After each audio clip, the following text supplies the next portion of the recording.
नमस्कार। मैं अशोक श्री अरविंद सोसाइटी के प्रतिनिधि के रूप में आप सभी शिक्षाविद शिक्षा से जुड़े उन तमाम विभूतियों का सम्मान करना चाहता हूँ और अभिनंदन करना चाहता हूँ जो हमारे साथ हैं।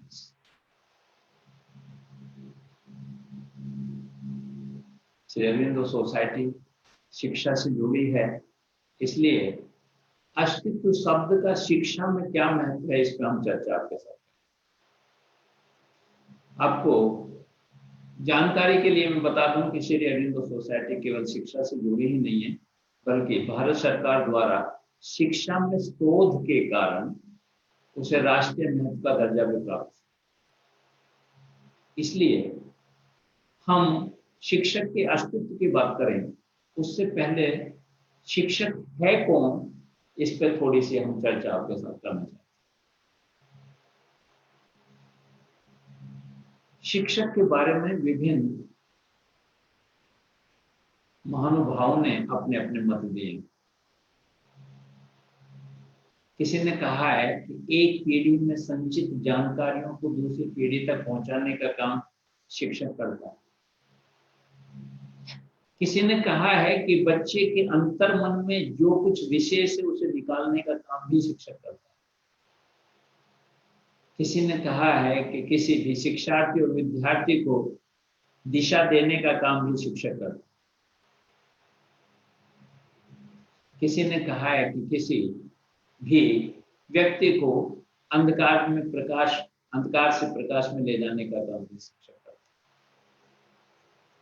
लेकिन आज हम उसके भावनात्मक पहलू पे थोड़ा सा चर्चा आप लोगों से करना चाहते हैं।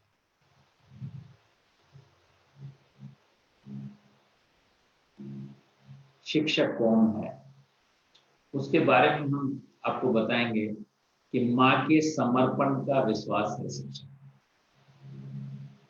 हमने जब अस्तित्व का हम सेशन ले रहे थे या जीवन मूल्यों पे हम बोल रहे थे तो हमने एक बात आपको बताई थी कि तब तक बच्चा माँ के गर्भ में रहता है या गर्भ के बाद बाहर आने के बाद भी वो भाषा नहीं जानता, तब तक माँ उसके तमाम तर्कों का, तमाम क्वेश्चनों का आंसर अपने व्यवहार से करती है।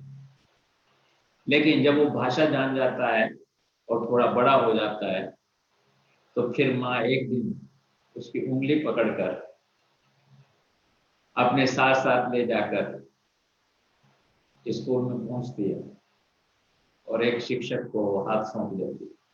छोटा सा नन्हा सा हाथ एक शिक्षक के हाथ में सौंप देती है।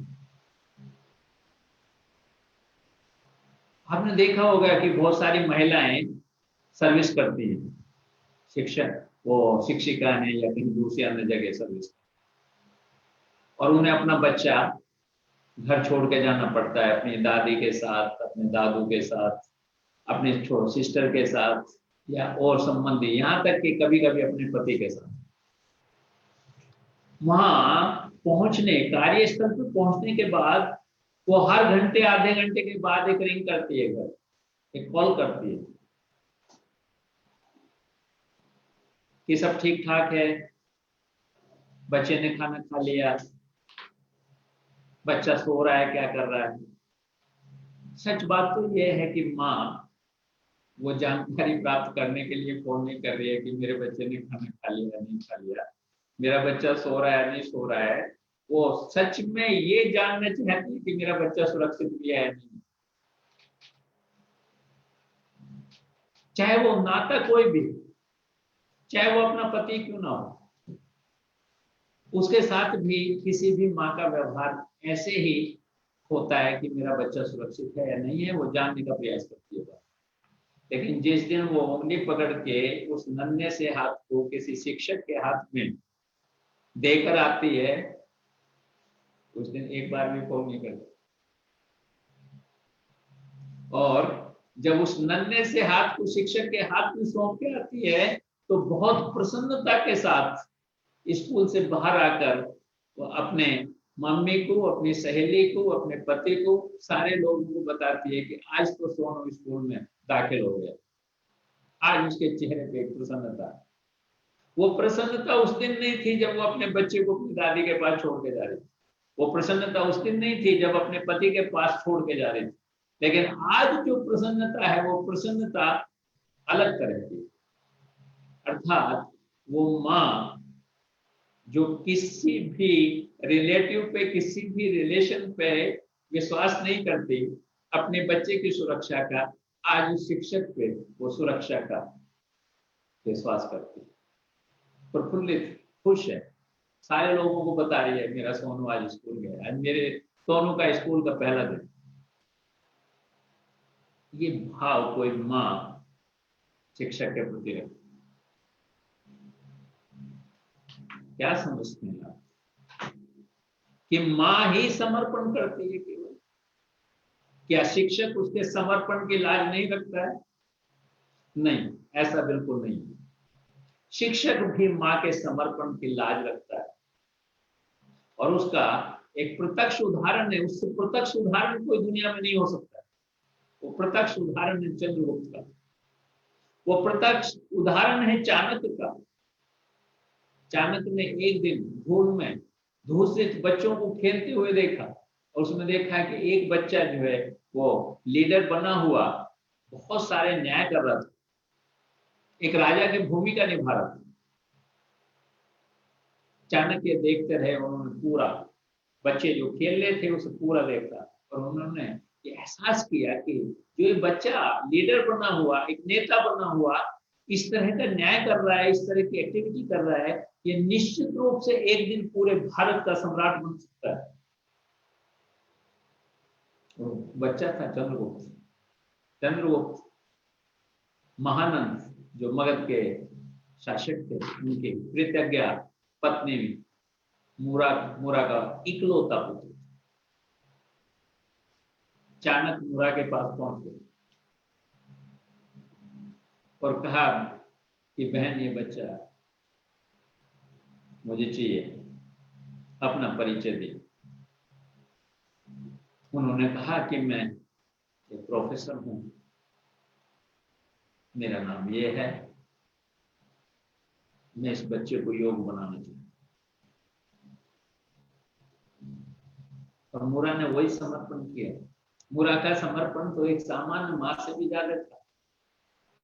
कम से कम सामान्य माँ सुबह जब बच्चे को छोड़ के जाती है तो शाम को मिलने की आस तो होती है, लेकिन मूरा का पुत्र आज चाणक्य के साथ जा रहा था, वो कब मिलेगा, नहीं मिलेगा, किस रूप में मिलेगा, मूरा नहीं जानती थी।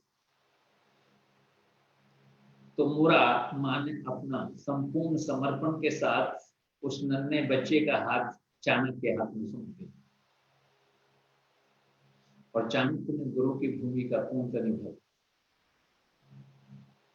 चाणक्य ने उस नन्हे से बच्चे को, धूल में सने हुए एक बच्चे को चक्रवर्ती सम्राट तक पहुंचाया, और उस चक्रवर्ती सम्राट तक पहुंचाया जो पहला सम्राट बना जिसने पूरे भारतवर्ष को एक सूत्र में पिरो दिया।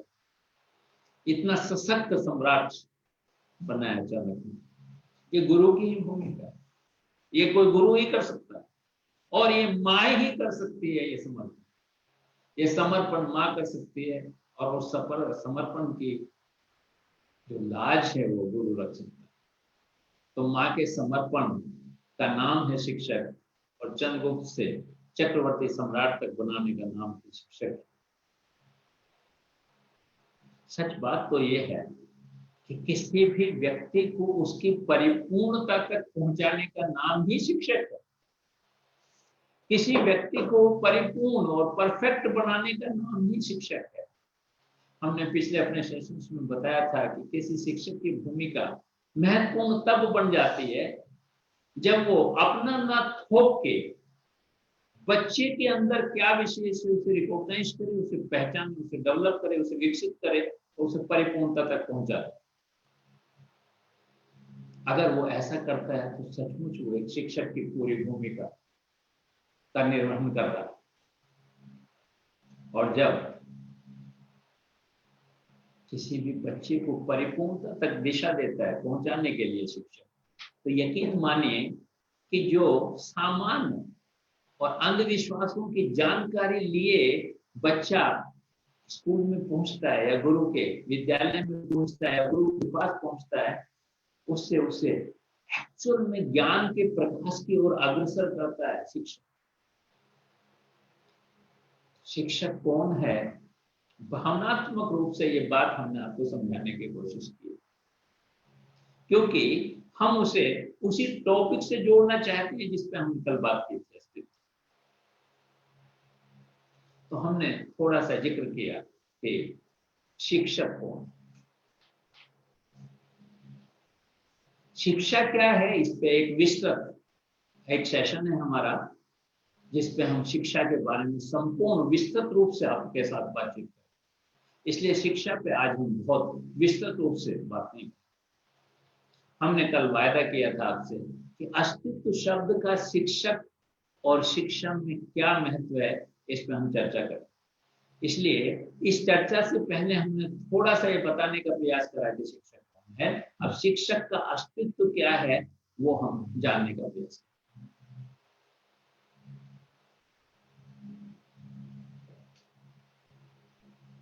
कोई भी शिक्षक जब किसी भी अपने शिक्षार्थी और विद्यार्थी को कुछ न कुछ बताता है, पढ़ाता है, कुछ ना कुछ मार्गदर्शन करता है, तो उस शिक्षक का प्रतिबिंब उस बच्चे में दिखाई देने लगता है।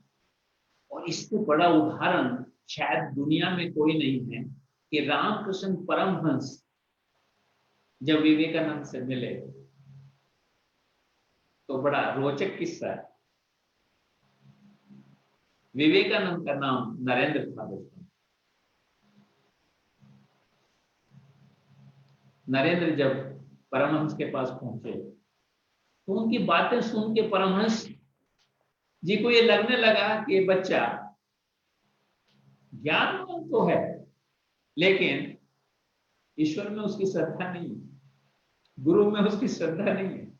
वो तर्कों के आधार पर समझना चाहता है, और बहुत सारी चीजें हैं जो केवल और केवल तर्कों के आधार पर नहीं समझाई जा सकती। कई बार हमें तर्कों को छोड़ना पड़ता है, सदैव नहीं, पर कभी कभी तर्कों को छोड़ना पड़ता है कहीं तक पहुंचने के लिए। वहां पहुंचने के बाद तो तर्कों के आधार पर हम स्थापित कर सकते हैं। तो परमहंस ने जब देखा तो उससे कहा कि बेटा मेरी आंख कमजोर है, मैं वृद्ध व्यक्ति हूं, मैं थोड़ी सी सहायता चाहता हूं आपसे। तो नरेंद्र ने कहा हाँ बताइए गुरुजी, मैं क्या सेवा कर सकता हूं। उन्होंने कहा ये पुस्तक है, मेरी आंखें कमजोर है, मैं पढ़ नहीं पाता हूं, आप क्या पढ़ के सुना सकते हो? तो विवेकानंद ने सोचा इसमें दिक्कत क्या है, इसमें तो कोई दिक्कत है ही नहीं, यह अध्याय पढ़ के ही तो सुनाना है, मैं पढ़ के सुना देता हूं। इससे नास्तिक और आस्तिक होने का तो कोई अर्थ नहीं है। वृद्ध व्यक्ति है, उन्हें कम दिखाई देता है, तो मुझे सुनाने में दिक्कत क्या है? तो उन्होंने सुनाना शुरू किया। एक अध्याय जब खत्म हुआ तो नरेंद्र ने वो पुस्तक बंद कर दी। परमहंस ने कहा बेटा एक अध्याय और सुना सकते हो। एक अध्याय पढ़ने के बाद ही नरेंद्र विचलित हो गए। उनके जो तर्क और वितर्क थे वो सब ढहने लगे थे। उनके मन में कहीं ना कहीं परमहंस के प्रति एक श्रद्धा का भाव उत्पन्न होने लगा, एक आस्था का भाव उत्पन्न होने लगा। वो विचलित हो गए। उन्होंने कहा नहीं, अगला अध्याय तो मैं आज नहीं सुना। उन्होंने कहा इसमें हर्ज क्या, थोड़ा सा समय का मसला है, थोड़ा सा समय और लग जाएगा आपका, अगला अध्याय। तो नरेंद्र ने कहा मैं वायदा करता हूं कि अगला अध्याय मैं जरूर सुनाऊंगा, लेकिन कल सुनाऊंगा, आज नहीं सुनाऊंगा।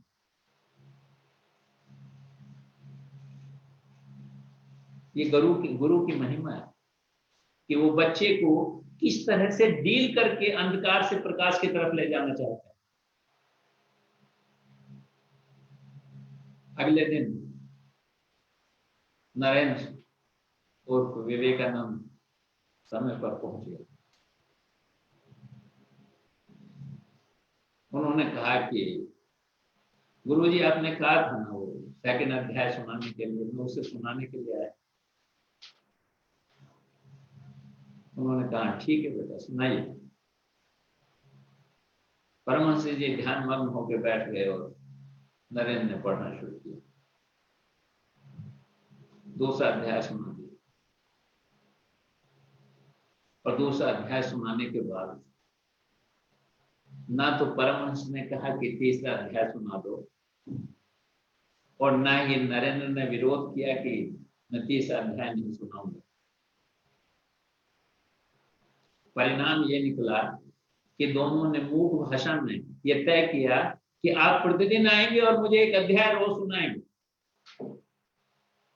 और ये सिलसिला चल निकला। और चल निकला तो सबसे परमहंस का सबसे योग्य शिष्य बना नरेंद्र, जिसे विवेकानंद के नाम से आप सब जानते हैं।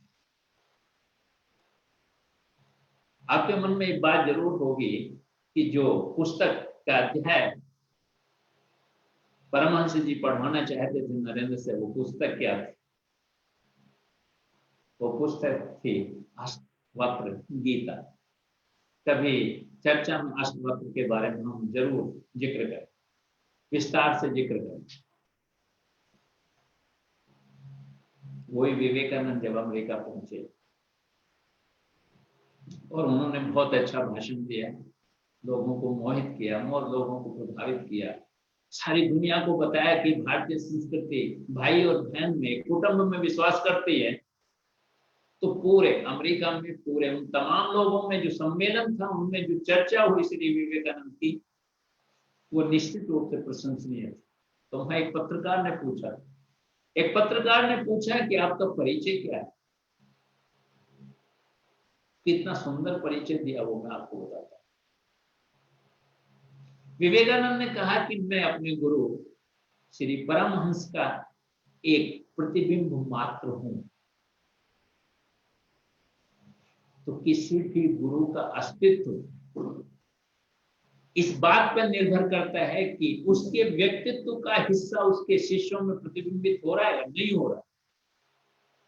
अगर हो रहा है तो निश्चित रूप से वो गुरु अपने अस्तित्व को पहचानता है और वो अपने शिष्यों के अस्तित्व को पहचान सके, उसे विकसित करने का प्रयास कर रहा है। अगर प्रतिबिंबित नहीं होता है तो फिर संभव नहीं है जो गुरु की भूमिका होनी चाहिए।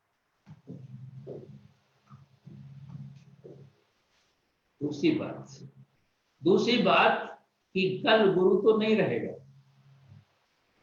परमहंस तो नहीं रहे, लेकिन विवेकानंद बहुत लंबा जीवन नहीं जी पाए, लेकिन जो भी बहुत अधूरा सा उन्होंने आधा जीवन जिया।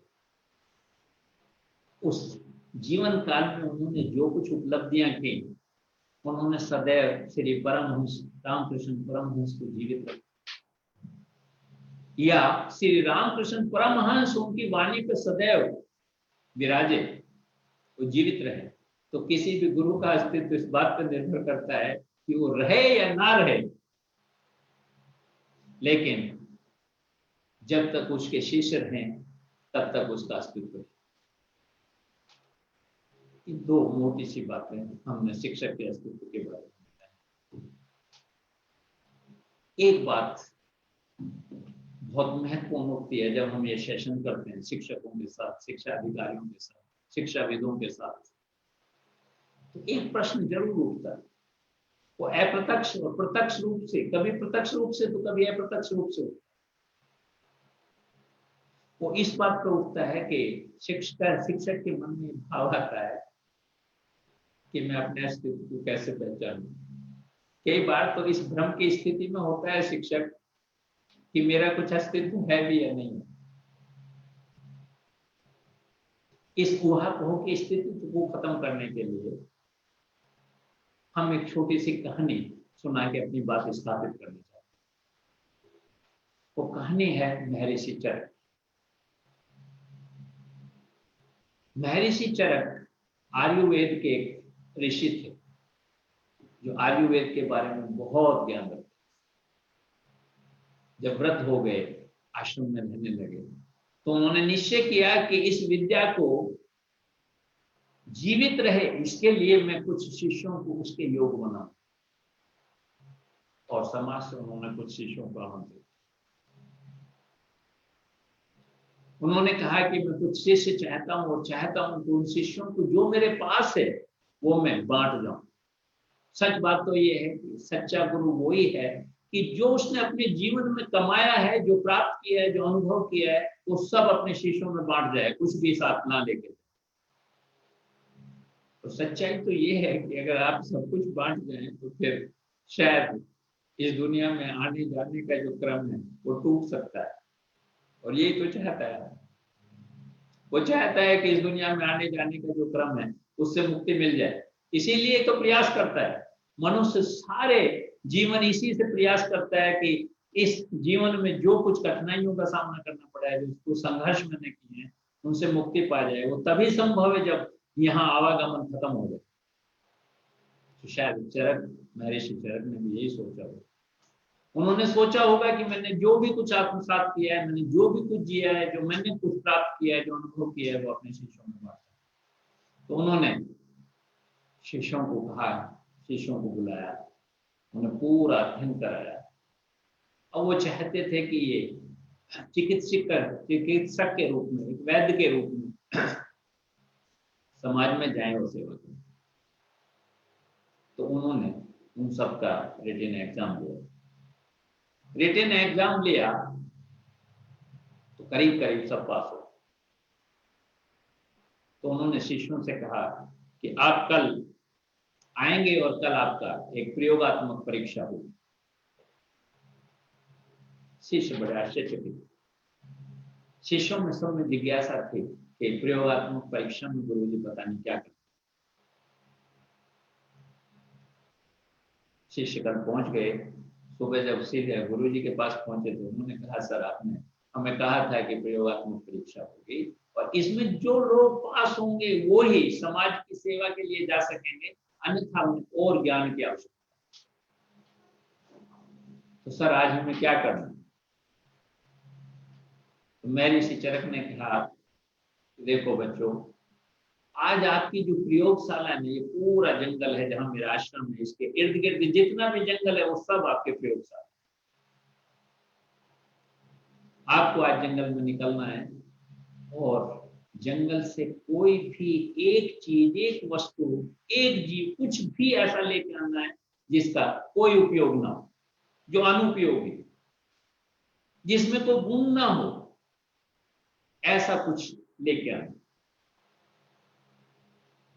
सारे बच्चे जंगल में निकल गए, पूरे जंगल में घूमे। सबने जो भी कुछ चीजें थी उनका विश्लेषण किया, जानने का प्रयास किया कि इसका उपयोग है या नहीं है। अपनी समझ से अगर किसी चीज का उपयोग था तो उसे छोड़ दिया। कुछ शिष्यों ने सब अध्ययन करने के बाद, पाने के बाद जो अनुभव किया कि इसका कोई उपयोग नहीं है, वो अपने हाथ में उठा।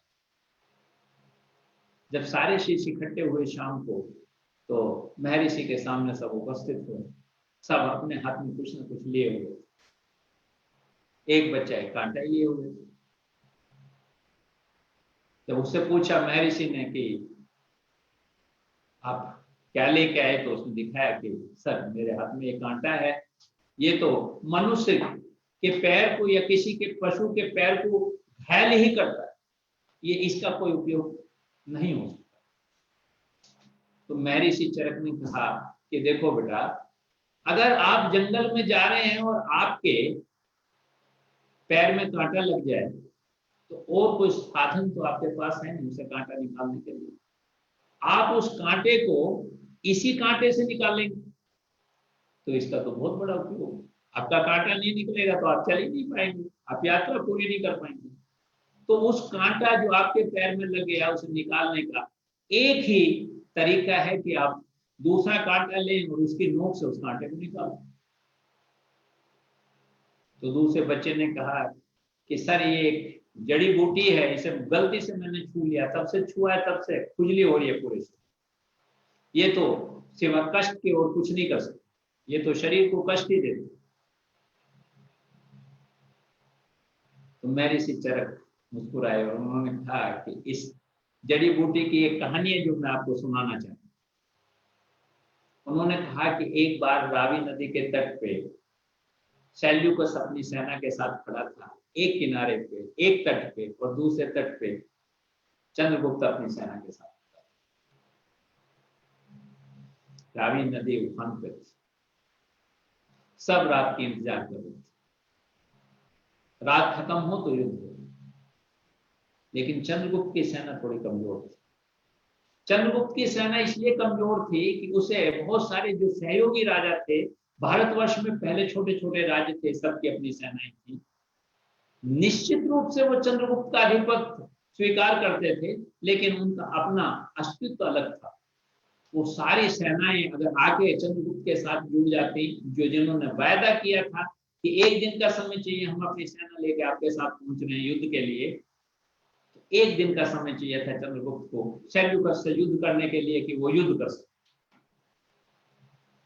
उसने ये समस्या अपने गुरु चाणक्य को बताई। उन्होंने बताया कि मुझे एक दिन का समय मिल जाए तो सेल्यूकस मुझे कभी हरा नहीं सकता, पर मुझे एक दिन का समय कैसे मिले गुरु। तो उन्होंने कहा चिंता मत करो। उसने अपने कुछ सैनिकों को किसान के भेष में तैयार किया, उन्हें जड़ी बूटी दी जो बच्चे के हाथ में थी, उसी की जिसकी कहानी वो सुना रहे थे, और कहा कि उन्होंने सेल्यूकस की छावनी में सैनिकों के बीच उसे फिकवा दिया। सेल्यूकस के सैनिकों ने उत्सुकतावश उसे छू लिया, और छूते ही आप समझ सकते हैं फिर क्या हुआ होगा। ये हुआ होगा कि अगले दिन सेल्यूकस की सेना हथियार उठाने के लायक नहीं थी, खुजली कर रही थी। चंद्रगुप्त को एक दिन का समय मिल गया, उसके सहयोगी राजा उसकी सेना में सम्मिलित हो गए, और महर्षि चरक ने बताया कि वो युद्ध हुआ ही नहीं। वो युद्ध नहीं हुआ। सेल्यूकस को यह आभास हो गया कि मैं युद्ध जीत नहीं सकता, और सेल्यूकस को अपनी पुत्री का विवाह चंद्रगुप्त से करना पड़ा, और चंद्रगुप्त से विवाह करने के बाद वो वापस अपने देश में लौट। तो महर्षि चरक ने समझाया कि देखो बेटा, ये तो जो बूटी की बात कर रहे थे ना कि इसका कोई उपयोग नहीं है, ये तो कष्ट ही देती है, इसकी भी एक कहानी, इसकी भी उपयोग। बहुत सारे बच्चे बहुत सारी चीजें लेके, उन्होंने कहा गुरुजी इसकी कोई उपयोगिता नहीं है, लेकिन महर्षि चरक सारे वस्तुओं का तर्कपूर्ण समाधान बताते रहे और उनकी उपयोगिता बताते रहे। एक कोने में एक बच्चा हाथ बांधे खड़ा था, चुपचाप। जब महर्षि चरक ने पूछा कि आप क्या लाए, आप तो हाथ बांधे खड़े हैं, आपके हाथ में कुछ दिखाई नहीं दे रहा। तो उसने कहा गुरुजी पूरे जंगल की खाक छान मारी, हर वस्तु का अध्ययन किया, मेरे मत से पूरे जंगल में कोई भी वस्तु, कोई भी वनस्पति ऐसी नहीं है जिसका कोई उपयोग ना हो, कोई जीव ऐसा नहीं है जिसका कोई उपयोग ना हो, जिसमें कुछ विशेष ना हो, कोई जड़ी बूटी, कोई वस्तु ऐसी नहीं है जिसमें कुछ विशेष ना हो, सबकी अपनी उपयोगिता। और दोस्तों, उस पूरे बैच में वही एक बच्चा पास था जिसे महर्षि चरक ने कहा कि तुम ही इस योग हो कि तुम समाज में जाके एक चिकित्सक के रूप में सेवा कर सकते हो, बाकी सारे बच्चों को और अध्ययन की आवश्यकता है। इस छोटी सी कहानी से एक बात स्थापित करना चाहिए, जिन शिक्षकों, जिन शिक्षाविदों के, जिन मनुष्यों के जो साथ आज मेरे साथ जुड़े हैं, उन सब में एक मैसेज देना चाहता हूँ, एक संदेश देना चाहता हूँ। वो संदेश ये है कि अगर संसार के हर वस्तु में कुछ न कुछ विशेष गुण है, संसार के हर जीव में कुछ न कुछ विशेषता है, फिर मनुष्य तो सारे जीवों में श्रेष्ठ और सारे मनुष्यों में शिक्षक श्रेष्ठ है। उसमें कुछ न कुछ विशेष ना हो, कुछ न कुछ उसका अस्तित्व ना हो, ये संभव नहीं है। ये किसी भी तरह संभव नहीं। इस तरह जिनके मन में ये भ्रम था कि हमारा तो कोई अस्तित्व ही नहीं है, हमने तो अपने अस्तित्व को जानने का कभी प्रयास नहीं किया, हमें तो कभी एहसास नहीं होता कि हम में भी कुछ विशेष है, उनके लिए इस कहानी के माध्यम से मैं संदेश देना चाहता हूँ कि संसार के हर जीव, हर वनस्पति, सब में से अगर कुछ विशेष है तो हे गुरुजनों, आप तो सारे जीवों में श्रेष्ठ मनुष्य, मनुष्यों में श्रेष्ठ शिक्षक हो, आप में निश्चित रूप से अस्तित्व होगा। अगर है तो आपको पहचान। बस मैं यहाँ एक और बात महत्वपूर्ण बता देना चाहता हूँ। अगर कोई भी शिक्षक मित्र, कोई भी गुरु अपने अस्तित्व को, अपने विशेष को पहचानने में अगर वो समर्थ नहीं है, अगर वो उसे नहीं जानता, अगर नहीं जानना चाहता,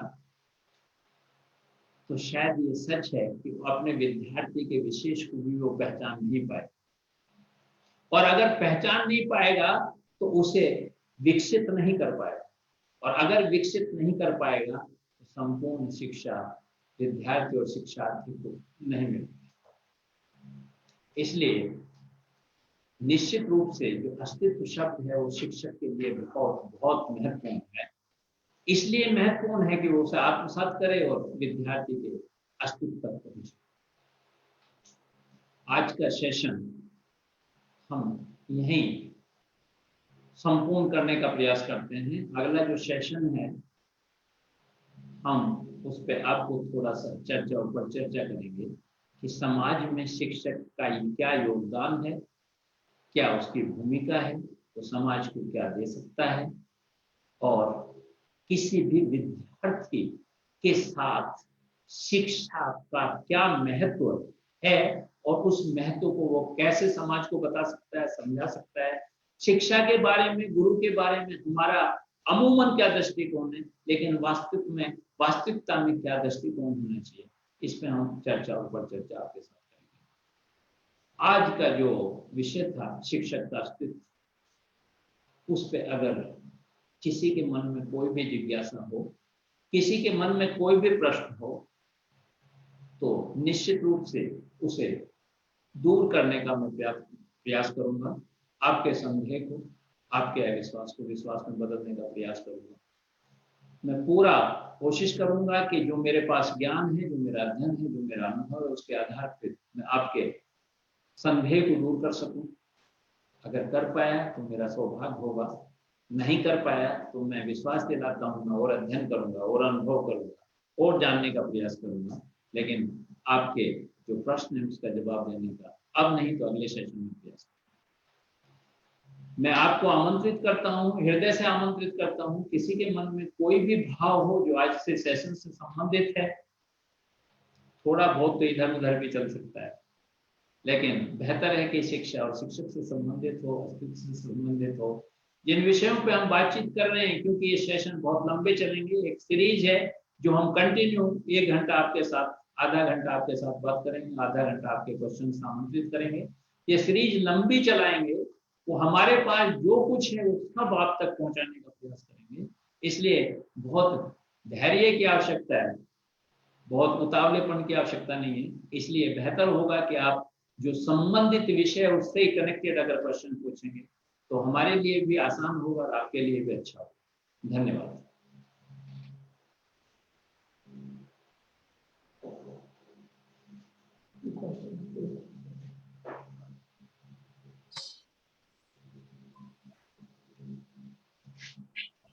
फेसबुक पे कुछ क्वेश्चन आए हैं जो हमारे कोऑर्डिनेटर हैं जगत जी, उन्होंने मुझे लिख के दिए हैं। उसमें से पहला क्वेश्चन किसी ने किया है कि मैं कैसे आपको ज्वाइन कर सकता हूँ। श्री अरविंदो सोसाइटी एक अंतरराष्ट्रीय दैविक सोसाइटी है जो बहुत सारे देशों में भी काम करती है। भारतवर्ष के में भी करीब 18 विषयों में, 18 क्षेत्रों में काम करती है। जिस प्रोग्राम का मैं ट्रेनिंग हेड हूं उसका नाम है रूपांतर। रूपांतर को आप कैसे ज्वाइन कर सकते हैं, ये थोड़ा सा मैं आपको दिशा दे देना चाहता हूँ। हमारे यहाँ मुख्य विंग है ट्रेनर्स। जैसे सपोज रूपांतर प्रोग्राम में करीब 800 लोग काम करते हैं, तो उसमें से 413 लोग ट्रेनर्स। हमारे यहाँ ट्रेनर्स की जो क्वालिफिकेशन है वो सिंपली ग्रेजुएट। उसके बाद उसके पास बीएड है, एमएड है, पीएचडी है, एमबीए है, जो कुछ वो अच्छी बात, लेकिन जो बेसिक क्वालिफिकेशन है वो सिंपली ग्रेजुएट तो होना ही चाहिए। हम बहुत सारे एडवर्टाइजमेंट निकालते हैं टेलर्स के लिए, हमारा एचआर डिपार्टमेंट, उसमें जो लोग अप्लाई करते हैं उन्हें एचआर उनसे इंटरव्यू करता है। जब एचआर उससे क्वालिफाई कर लेता है, वो एचआर के लोगों, एचआर का जो विंग है उसे क्वालिफाई कर लेता है, उनके इंटरव्यू को क्वालिफाई कर लेता है, तो फिर वो लिस्ट बना के ट्रेनिंग डिपार्टमेंट को भेजता है। ट्रेनिंग डिपार्टमेंट में हमारा कोई भी सीनियर ट्रेनर भाषा के अकॉर्डिंग, सपोज उसकी भाषा हिंदी है, इंग्लिश है, मराठी है, गुजराती है, तमिल है, बहुत सारी भाषाओं में, तो उसी भाषा में जिसमें वो कंफर्ट है उसमें हम कोशिश करते हैं कि हमारा कोई सीनियर उससे इंटरव्यू करे। और जो हमारे सीनियर ट्रेनर है उसे इंटरव्यू करते समय ये बात खोजने की कोशिश करता है कि क्या उसमें ट्रेनर का बीज है या नहीं, उसमें एक ट्रेनर का सीड है या नहीं है। अगर सीड है तो हम उसे अंकुरित कर लेंगे, ऐसी हमारी भावना, ऐसी हमारी सोच। जब वो सेलेक्ट कर लेते हैं तो फिर वो एचआर को एक फाइनल लिस्ट भेज देते हैं कि एचआर ने जो हमें लिस्ट भेजी थी उसमें से इतने लोग सेलेक्ट हुए, इतने लोग ले जाते।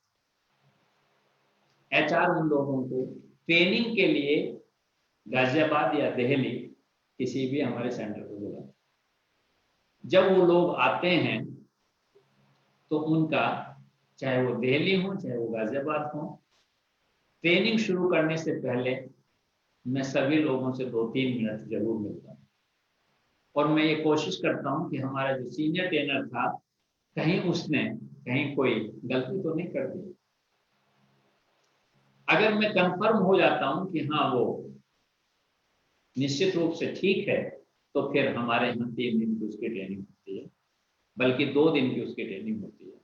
और तीसरे दिन उन्हें हम बताते हैं कि आपको कैसे, जो 2 दिन में सीखा है आपको किस तरह से प्रेजेंट करना है, उसकी पूरी ट्रेनिंग देते हैं। आफ्टर दैट उसकी प्रेजेंटेशन सारे बच्चों का शुरू होता है, और उसका प्रेजेंटेशन शुरू होता है तो जिस सीनियर ट्रेनर ने उसे सेलेक्ट किया है वो और मैं स्वयं वहां बैठते हैं उसे मार्किंग के लिए। सच बात तो ये है कि हमारा जो सिलेक्शन प्रोसेस है वो भी बहुत रोचक। हम क्या करते हैं कि किसी भी बच्चे को कहते हैं आप अपना प्रेजेंटेशन दीजिए आपके सामने, और जो सामने वाले लोग हैं उनसे पूछते हैं कि बताइए इसमें क्या सकारात्मक चीज थी, क्या बेहतर चीज थी। वो पॉइंट सारे हम डिफाइन करते हैं कि उसका प्रेजेंटेशन कैसा था, उसकी बॉडी लैंग्वेज कैसी थी, उसके पोज और पंच कैसे थे, वो अपनी बात समझाने में समर्थ था या नहीं था, उसने जो कुछ बताया वो इफेक्टिव था या नहीं था। वो बहुत सारी चीजें, क्या वो जो उसका दृष्टिकोण है वो ठीक था नहीं था, क्या आंख मिला के वो बात कर रहा था नहीं करता था, वो सब क्लियर करते हैं, कुछ पॉइंट्स बताते हैं और सारे फिर लोगों से पूछते हैं बताइए इसमें क्या पॉजिटिव था क्या नेगेटिव। जब लोग उसका पॉजिटिव बताते हैं, उसका नेगेटिव बताते हैं, तो उसकी स्वयं समझ में आ जाता है कि आपका सिलेक्शन होना चाहिए या नहीं होना चाहिए। और इस आधार पे 3 दिन की ट्रेनिंग के बाद उनका सिलेक्शन प्रोसेस होता है। उसमें जो बच्चे क्वालिफाई कर जाते हैं वो एज ए ट्रेनर हमारे ट्रेनिंग डिपार्टमेंट के सदस्य। ये तो मैंने ट्रेनिंग डिपार्टमेंट की बात बताई। बाकी हमारे यहाँ अकाउंट्स है, रिव्यू है, और आपका MIS है जिसमें डाटा कलेक्शन करते हैं, हमारे यहाँ ऑपरेशंस है, इन सब के अलग अलग क्वालिफिकेशंस है। और करीब करीब प्रोसेस यही है कि एचआर उन्हें बुलाता है, फिर वहाँ डिपार्टमेंट का आदमी इंटरव्यू करता है, अगर वो सेलेक्ट हो जाता है तो फिर उसे ट्रेनिंग के लिए बुलाते हैं, उसका प्रेजेंटेशन देखते हैं। इन सारे चीजों को पार कर जाता है तो निश्चित रूप से हमारे साथ काम कर सकता है। एक बात और महत्वपूर्ण है जो मैं बता दूं, किसी भी बच्चे को जब हम यहाँ ट्रेनिंग के लिए बुलाते हैं तो उसके आने का, जाने का, खाने के, पीने का, रहने का सारा खर्चा और बंदोबस्त सब सोसाइटी का, चाहे वो सेलेक्ट हो या ना। इसलिए अगर आपका सिलेक्शन होता है तो फिर आपको कुछ एक्सपेंसेस करने की आवश्यकता नहीं है, वो सारी जिम्मेदारी। मैं समझता हूं कि जो आपका प्रश्न है वो मैं उसका सही से समाधान आपका कर पाऊँ। दूसरा क्वेश्चन है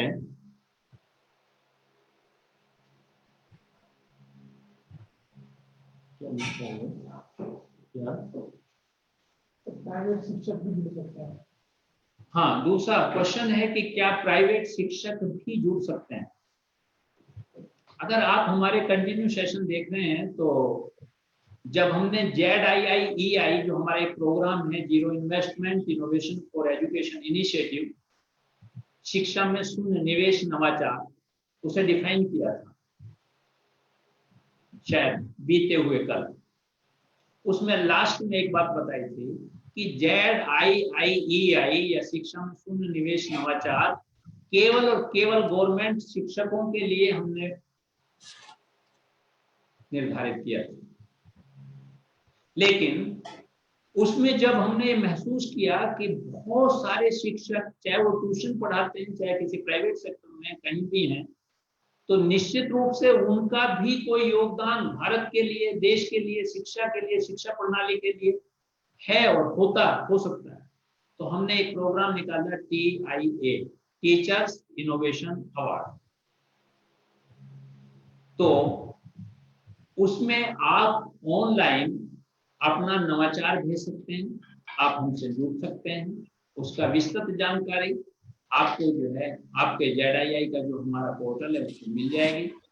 वो हम आपको उस पर आप जुड़ सकते हैं, अपने विचार दे सकते हैं, अपना आइडिया दे सकते हैं। निश्चित रूप से आपका सिलेक्शन होगा। तो पिछले वर्ष भी हमने करीब 75 लोगों को TIA के तहत पूरे भारतवर्ष से उन्हें सम्मानित कराया था IIT दिल्ली में, जो हमारे HRD मिनिस्टर हैं उनसे। तो आप भी उसमें सम्मिलित हो सकते हो और हमसे जुड़ सकते हो।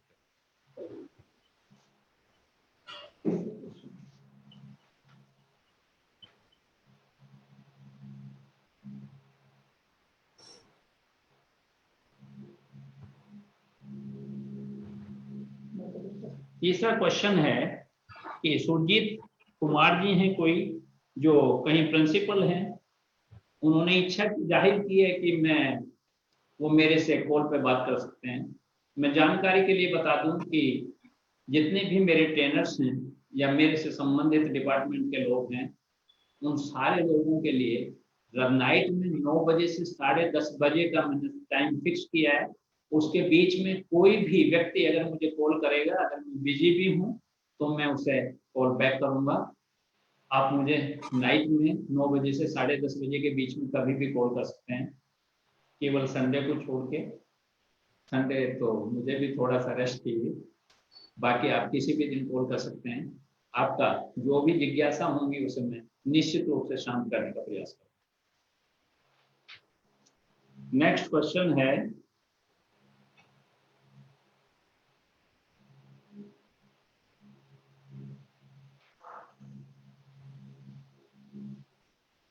क्या सभी आइडिया कोविड-19 से जुड़े हैं।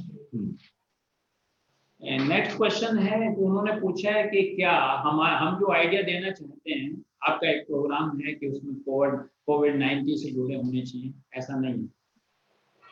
भारतवर्ष के गवर्नमेंट सेक्टर में जितने ऑफिसर्स हैं, उन्होंने इस समय जब लॉकडाउन चल रहा था, अपने प्रदेश में, अपने जिले में, अपनी तहसील में, अपने ब्लॉक में किस तरह शिक्षकों से काम कराया, उस पर उनसे हमने आइडिया मांगे, ताकि हम एक शिक्षा प्रणाली जो पूरे विश्व में एक परिवर्तन है, पूरे देश में एक परिवर्तन है, कि हम रूबरू होकर ट्रेनिंग नहीं कर सकते, रूबरू होकर शिक्षा नहीं दे सकते, बहुत सारी चीजें जो बदल गई हैं, उनके तहत उन अधिकारियों ने शिक्षा को कैसे बरकरार रखा, कैसे बेहतर किया, कैसे अपने शिक्षकों को एंगेज रखा, क्या शिक्षकों के द्वारा विद्यार्थी और शिक्षार्थियों तक उनकी शिक्षा पहुंची या नहीं पहुंची, इन तमाम चीजों पे जो भी जिसने किया है उनसे हमने आइडियाज मांगे।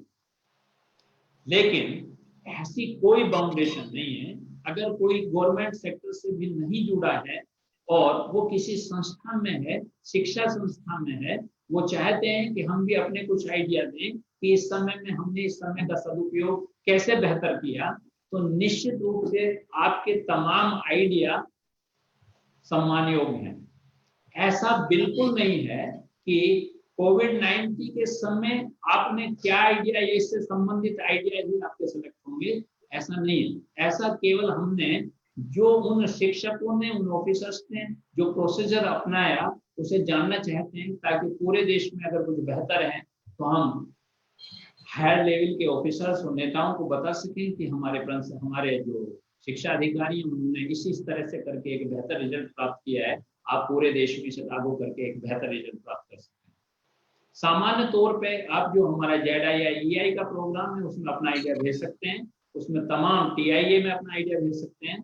निश्चित रूप से आपका आइडिया पढ़ा जाएगा, उसका मूल्यांकन होगा, उसका विश्लेषण होगा। अगर वो आइडिया इस लायक है कि उसको सिलेक्शन हो जाता है तो हम आपको वायदा करते हैं कि इतना लंबा तो नहीं चलेगा लॉकडाउन और कोविड-19। जिस तरह हमने इस मार्च में करीब 1000 शिक्षकों को पूरे भारतवर्ष से सम्मानित किया है आईआईटी दिल्ली के डोगरा हॉल में, उसी तरह आपको भी सम्मानित करने का मौका आप मिल सकता है, आपको निश्चित मिल सकता है अगर आपका आइडिया मिलता है। अच्छा, अब जो लाइव सेशन में थे वो कुछ लोग शायद क्वेश्चन कर रहे थे। ये तो फेसबुक से क्वेश्चन आए थे तो मुझे रिटन में मेरे पास आ गए। अगर किसी का और भी कोई क्वेश्चन है जो मेरे से रूबरू होकर पूछना चाहता है तो उसका स्वागत है, पूछ सकता है।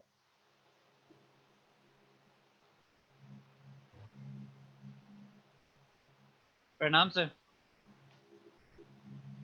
हेलो। हेलो। प्रणाम सर।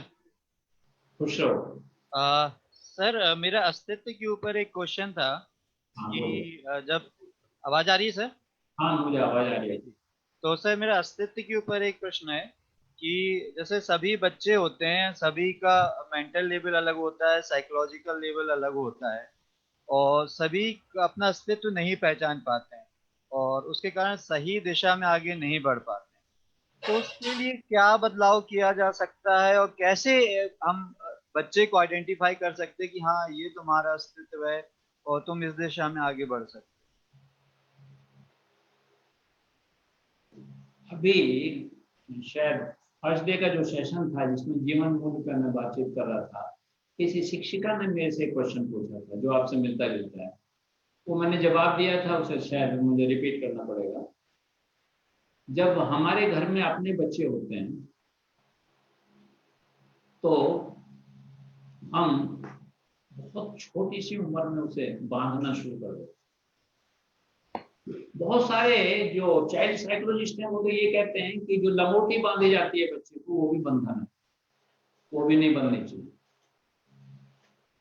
सच बात तो ये है कि अब तो लंगोटी भी नहीं बांधते, वो शायद हमारे जमाने में बांधते थे, अब तो डायपर पहनाते हैं।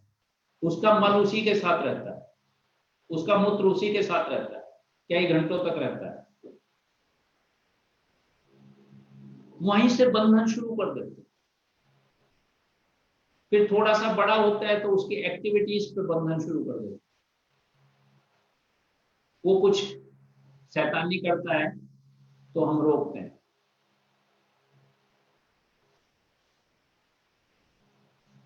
अगर वो रोकने से नहीं मानता तो उसे फिर टोकते हैं, उसे व्यंग्यात्मक कहते हैं, उसे धमकाते हैं। और अगर भाई वो रोकने और टोकने से भी नहीं मानता तो फिर उसे ठोकते हैं, उसे पनिश करते हैं, उसकी पिटाई करते हैं। बस यहीं से बच्चे का पतन शुरू हो जाता है, हमारी परवरिश गड़बड़ हो जाती है। करीब करीब जो अभिभावक करता है करीब करीब वो शिक्षक भी हो जाता है। मैंने बहुत सारे प्राइमरी स्कूल्स में जाके सर्वे किया, उनकी शिक्षा प्रणाली को देखने का चुपचाप प्रयास किया। उसे शिक्षक को नहीं पता था आज कोई देख रहा है। मैंने उनकी पूरी वीडियो बनवा दी, कैमरा फिट कर दिया और सारा कुछ किस तरह से वो शिक्षक पढ़ाता है। तो जिस तरह से अभिभावक अपने बच्चे की परवरिश कर रहा है, रोकने से टोकने से ठोकने से, करीब करीब वैसा ही शिक्षक भी कर रहा है। और जब आपका व्यवहार ऐसा होता है तो बच्चे की स्वतंत्रता छिन जाती है। उसके बर्थडे पे आप बहुत खुश मन से उसे खिलौना दिलवाने ले जाते हैं, और जब खिलौने की दुकान पे पहुंचते हैं तो उसे एक बार भी नहीं पूछते कि उसे कौन सा खिलौना चाहिए, कौन सा कलर चाहिए। आप देखते हैं कि कौन सा खिलौना कितना स्टेबल रहेगा, उसकी कीमत क्या है, ये बच्चा उसे तोड़ तो नहीं देगा, क्या एक ऐसा खिलौना ले लूं जिससे ये भाई भी खेल ले और बहन भी खेल ले, कल ये भाई पहले साइकिल चला ले फिर उसी साइकिल को बहन भी चला ले। बहुत सारी चीजें हैं जो सोच के आप अपनी मर्जी से खिलौना दिलवा रहे। बर्थडे उसका, खिलौना उसे लेना है, खेलना उसे है, सारे निर्णय आप कर रहे हो। तो ये जो परवरिश का तरीका है ना, शिक्षा का तरीका है, ये बदलना पड़ेगा। अगर आपने ये बदल दिया तो मैं दावे के साथ कहता हूं कि वो बच्चा एक दिन आपको आके बताएगा कि मेरे अंदर ये विशेषता है। आप उसकी विशेषता को दबा देते हैं। वो बनना चाहता है चित्रकार, उसे इंजीनियर बनाने का प्रयास करता है। वो ना अच्छा इंजीनियर बन सकता है, चित्रकार तो आपने बनना ही नहीं दिया। तो मेरा मत ये है कि बच्चे को स्वतंत्र रूप से पलने देना चाहिए। बच्चे को किसी भी कीमत पे पनिश नहीं करना चाहिए। जो ठोकने की प्रक्रिया है, जो पीटने की प्रक्रिया है, जो पनिश करने की प्रक्रिया है, उसे बंद कीजिए। मैं शिक्षकों से भी ये बात कहना चाहता हूँ और अभिभावकों से भी ये बात कहना चाहता हूँ। अगर आपने उसे बंद कर दिया तो निश्चित रूप से आप ये समझ पाएंगे कि बच्चे में विशेष क्या है। ये तो हमने आज अपने चरक की कहानी से आपको सुना है कि हर वनस्पति में, हर जीव में, सब में कुछ ना कुछ विशेष है। उस बच्चे में भी विशेष है, आप में भी विशेष है। उसे पहचानने का प्रयास ना आप करते हैं, ना आपका अभिभावक करता है, ना गुरु करता है। और यही दुर्भाग्य इस देश का, यही दुर्भाग्य इस विश्व का। अन्यथा की स्थिति में अगर ये प्रणाली अपनाई जाए कि किस बच्चे में क्या विशेष है उसे डेवलप किया जाए, तो मेरा ये दावा है कि दुनिया बदल जाएगी। आपको जो चित्रकार मिलेगा वो उम्दा दर्जे का मिलेगा, इंजीनियर मिलेगा तो उम्दा दर्जे का मिलेगा, कवि मिलेगा तो उम्दा दर्जे का मिलेगा, तो लेखक मिलेगा तो उम्दा दर्जे का। लेकिन हमें अपनी प्रणाली बदलनी है। बच्चे के साथ बंधन का व्यवहार नहीं, बच्चे के साथ पनिशमेंट का व्यवहार नहीं, हमें उसे स्वतंत्र रूप से जीने का अधिकार देना चाहिए। ओशो जैसे कुछ मनोवैज्ञानिकों का तो ये कहना है 5 साल तक बच्चे को कपड़ा पहनना नहीं चाहिए, धूल में नंगे खेलने देना चाहिए, ताकि वो अपने बारे में भी और दूसरे बच्चों के बारे में भी जाने, शरीर के अंगों के बारे में भी जाने। लेकिन हम बच्चा पैदा नहीं होता कि लंगोटी पहना दो, बच्चा पैदा नहीं होता कि दुनिया भर के बंधन पैदा करता। स्कूल में भी शिक्षक एक ही तरह से पढ़ाता है, तमाम 25 बच्चे एक तरह से पढ़ने को तैयार नहीं। ये सब बदलाव हमें करने चाहिए। कम से कम बदलाव करना तो बहुत कठिन काम और दूर का बात, कम से कम हमारी सोच उस ओर अग्रसर जरूर होनी चाहिए। मेरा ये विश्वास है कि आप अपने बच्चे के अस्तित्व को निश्चित रूप से पहचान पाएंगे, चाहे वो आप शिक्षक में, चाहे आप अभिभावक।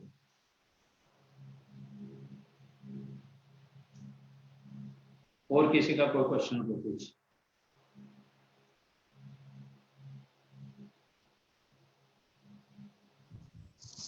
प्रणाम सर।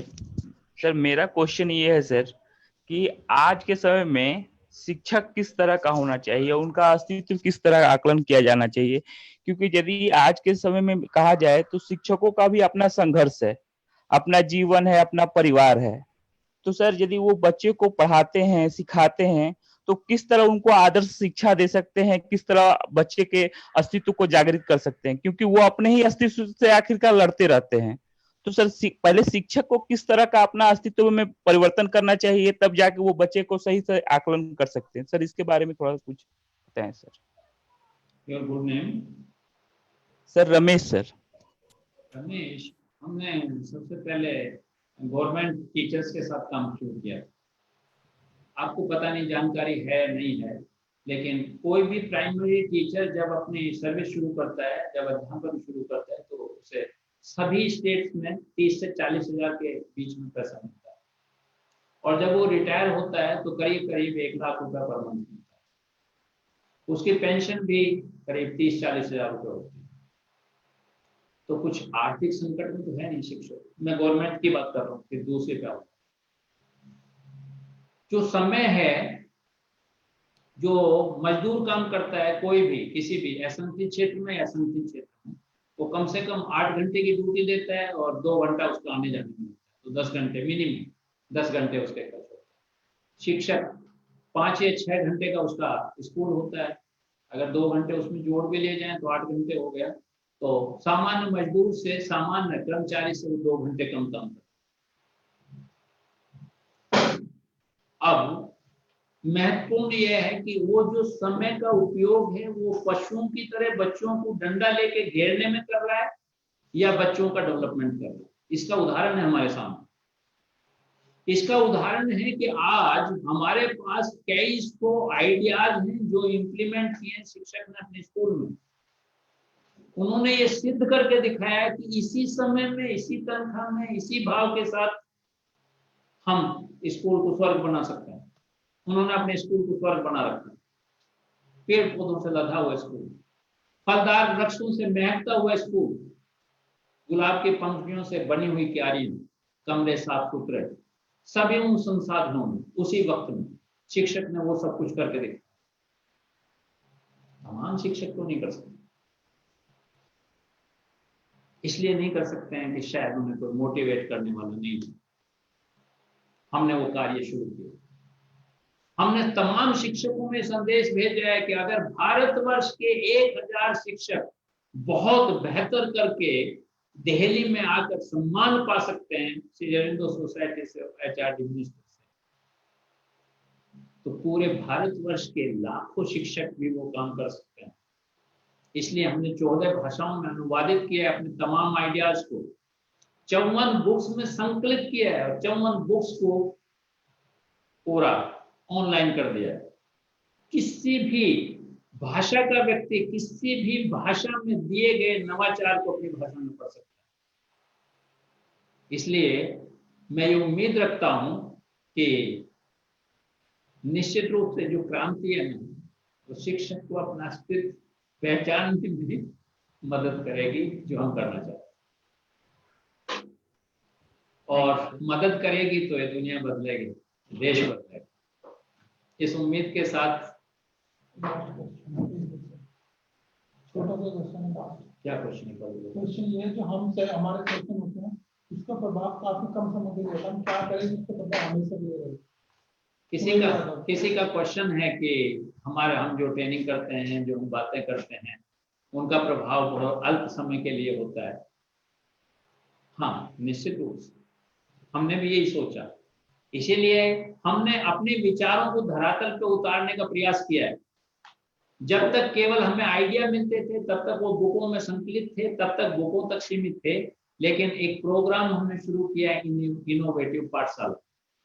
इनोवेटिव पाठशाला में उन तमाम आइडियाज को जो हमें शिक्षकों से प्राप्त हुए हैं, हम स्कूल में उन्हें इम्प्लीमेंट करा रहे हैं शिक्षकों के द्वारा, अपने ट्रेनर्स के द्वारा, अपने ट्रेनर से सहायता करा के बहुत सारे स्कूलों को इनोवेटिव पाठशाला के रूप में हम स्थापित कर रहे हैं। हम ये उम्मीद रखते हैं कि जो अभी तक केवल विचारों में था, केवल बुक्स में था, जो केवल धरातल पे नहीं था, उसे हम धरातल पे उतार के उस जो हमारा प्रभाव है उसे स्थायी करने का प्रयास करेंगे। और ये कंटिन्यूअस अगर चलेगा तो फिर जो हमारे विचार हैं वो भी आपको स्थायीकरण देंगे। निश्चित रूप से जो है वो कुछ बेहतर इम्पैक्ट डालेंगे। मेरा समय समाप्त हो गया है। मैं उम्मीद रखता हूँ कि जो अगला सेशन है कि शिक्षक की क्या भूमिका है इस देश के लिए, इस समाज के लिए, उसका क्या योगदान हो सकता है, उस पर अगला सेशन हम आपके साथ करेंगे। और मैं उम्मीद रखता हूँ कि ज़्यादा से ज़्यादा लोग जुड़ेंगे और उसका फायदा उठाएंगे, चाहे वो शिक्षक या शिक्षा से जुड़े हुए लोग हों या अभिभावक हों। मेरा निवेदन है कि ज़्यादा लोग हमारे साथ जुड़ेंगे तो जो हम कुछ भाव देना चाहते हैं, कुछ संदेश देना चाहते हैं, ज़्यादा से ज़्यादा लोगों को देश में पहुँचेगा।